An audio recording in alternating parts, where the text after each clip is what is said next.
L'Agence nationale de gestion des déchets ANAGED veut faire de la CAN 2023 celle de la propreté. Pour atteindre cet objectif, il a signé un protocole d'accord avec le COCAN ce vendredi. C'est la salle de conférence du stade Félix Houphouët-Boigny au Plateau qui a abrité la rencontre. Reportage Chozon Ouattara, Sissé Bangali et Mariam Doucouré.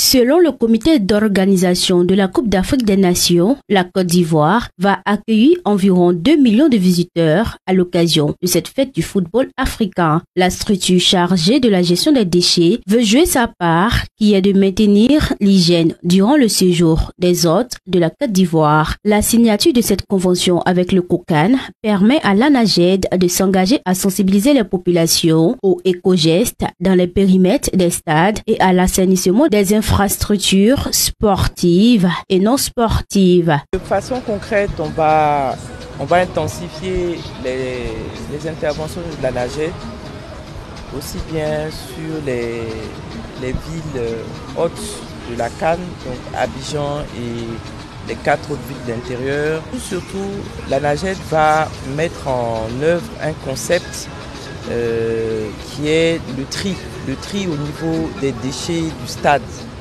Et la CAF y tient beaucoup et c'est d'ailleurs la première CAN au cours de laquelle l'attention est mise sur la valorisation des déchets.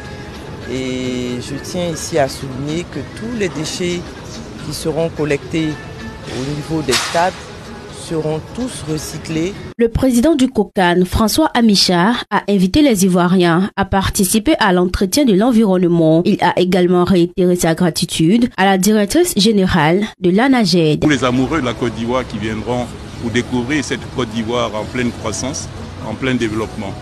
Et la Côte d'Ivoire doit présenter un visage sain, un visage qui reflète la vitalité du niveau de l'économie de la Côte d'Ivoire.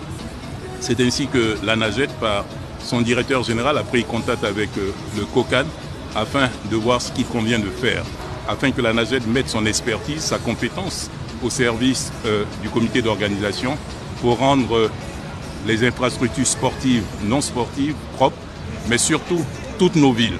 Cette convention comporte 7 points parmi lesquels la précollecte et la collecte sélective, le transport des déchets après chaque journée de match. Et terminons en